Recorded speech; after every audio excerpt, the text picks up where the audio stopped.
Arya itu sebenarnya adalah singkatan dari Erikson dan Arya. Yang mana sebenarnya ada hubungannya juga dengan sejarah band ini sih awal mulanya gitu. Jadi waktu itu tahun 2000-an ya, kan Covid gitu loh. Jadi eh, saya sama gitaris saya Arya yang mohon maaf lagi berhalangan hadir gitu. Dia waktu itu masih tinggal di Pangkalan Bun karena kan dia bekerja di sana. Terus saya dengar juga dia punya proyek instrumental tapi musik genre metal gitu. Terus karena kebetulan saya dan dia ada kesamaan cara bercanda, cara humor gitu ya, dan kita suka tukar-tukaran meme gitu ya, meme atau meme lah itu ya disebutnya. Terus saya pikir, kenapa kita nggak bikin band aja gitu. Terus kita udah mulai cari nama lah waktu itu. Kita mulai tuh kalau nggak salah dari Maret lah, waktu itu Maret 2020. Awal mula wacananya gitu. Nah terus abis itu kita sempat nyari-nyari nama band gitu kan, selayaknya anak-anak band pada umumnya lah gitu. Kita kumpulin nama band banyak gitu, tapi kok nggak ada yang serak ya gitu di kepala kita waktu itu. Nah akhirnya dibikin aja waktu itu namanya, gimana kalau namanya digabung-gabung aja nih gitu kan. Kayaknya kan lucu tuh, itu kan sebenarnya cara orang yang terdahulu lah gitu kan ya. Tersimpel. Secara simpelnya lah gitu. Akhirnya ya udah dibikin atas nama Arya aja nih gitu. Erikson dan Arya gitu kan. Nama orang. Iya.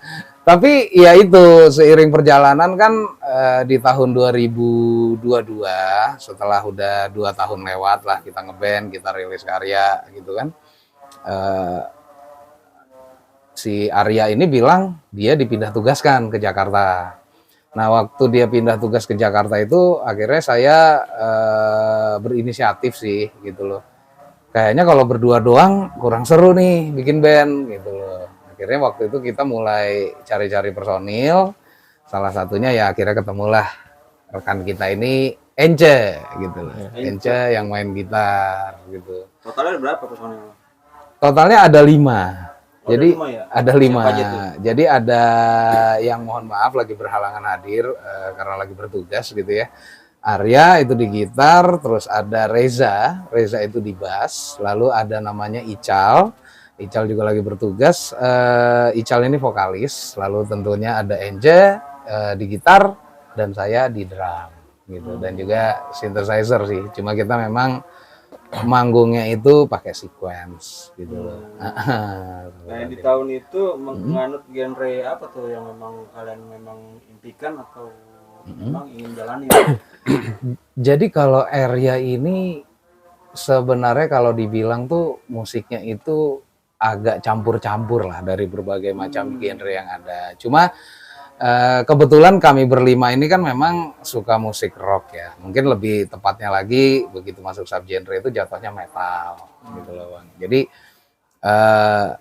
kita mengumpulkan gitu loh dari anak-anak ini sukanya apa gitu loh. Memang kan biasanya yang benar kan mungkin pendekatan band itu kan idealnya mungkin dia udah memilih lah secara spesifik nih gitu kan. Subgenre yang mau dimainin apa gitu kan. Nah kebetulan kalau si Arya ini dia agak sedikit kebalikan dari konsepsi itu gitu loh. Memang sih dalam perjalanannya kita ngerilis karya, total kan kita udah rilis 12 karya ya sampai saat ini.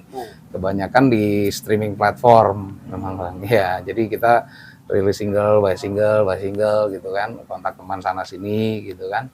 Nah, kebanyakan itu kita lebih ke arah kayak ada materinya kayak apa, ini kayak apa gitu. Kita suka unsur yang kayak gini, kita suka unsur yang kayak gini, kita unsur yang kayak gini gitu.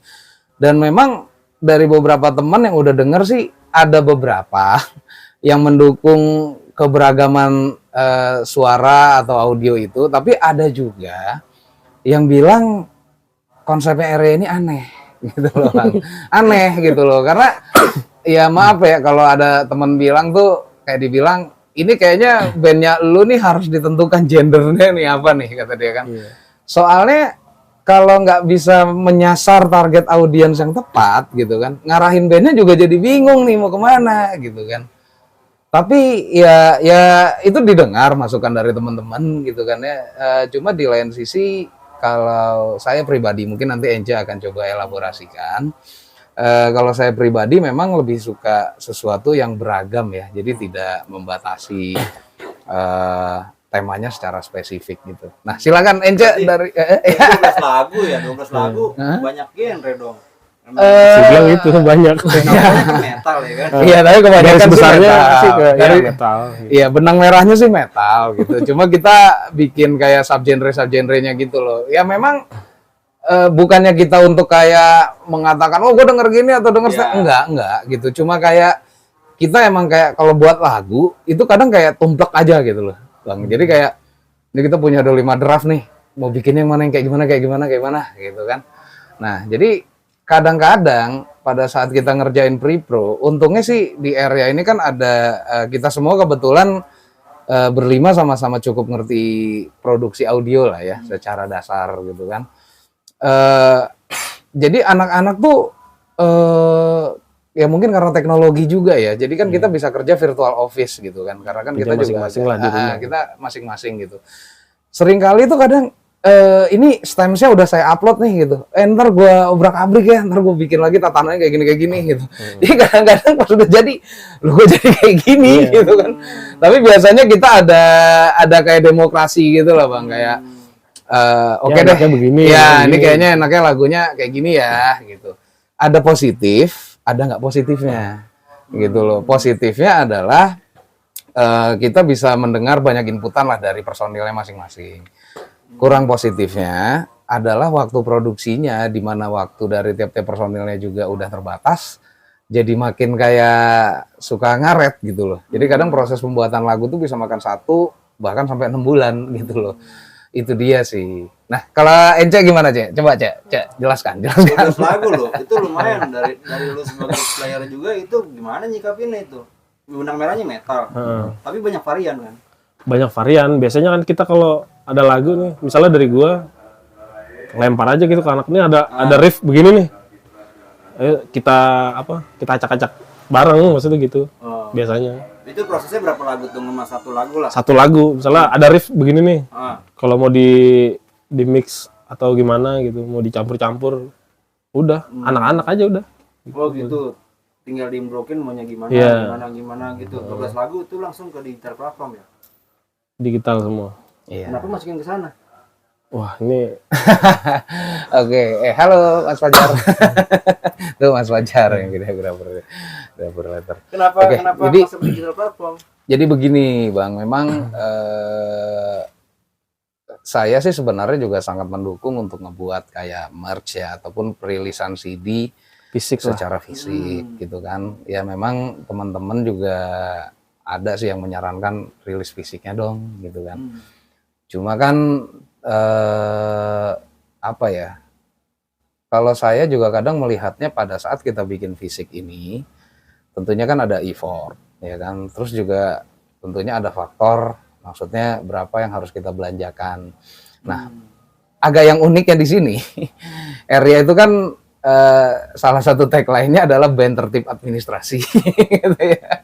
Saya juga agak sedikit kalkulatif gitu loh orangnya. Yang mana itu ada benernya, ada salahnya juga gitu kan. Jadi saya melihat kalau misalnya kita rilis fisik, kecenderungannya adalah siapa nanti yang akan menyerap produk ini.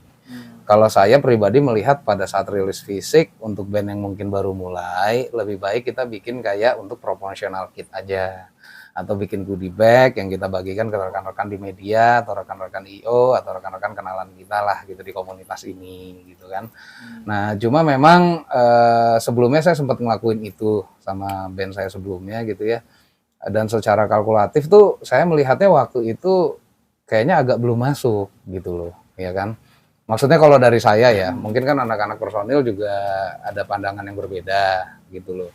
Nah terus juga yang jadi concern saya waktu itu bagaimana kalau coba kita besarkan dulu digitalnya gitu loh. Karena kabar baiknya kan dari perilisan via digital streaming gitu yang sekarang, enaknya memang ya ada positif ada negatifnya lah tentunya ya. Positifnya adalah kita bisa menyampaikan karya kita ke teman-teman yang bahkan posisinya nggak kita sangka-sangka gitu loh. Ya kan, bisa terjadi misalnya dia ternyata tinggal di daerah suburban di provinsi mana gitu kan, yang mana itu udah beberapa sih dari mungkin yang kita nggak nyangka ngedengar karya kita gitu ya. Dan sekarang kan juga memang ada tren pada saat kita masuk digital streaming, pihak agregator kan juga biasanya ngebantu kita untuk lakukan pitching. Pitching ini biasanya kan nanti akan masuk ke playlist yang biasanya juga menyasar target audiensnya sih gitu loh.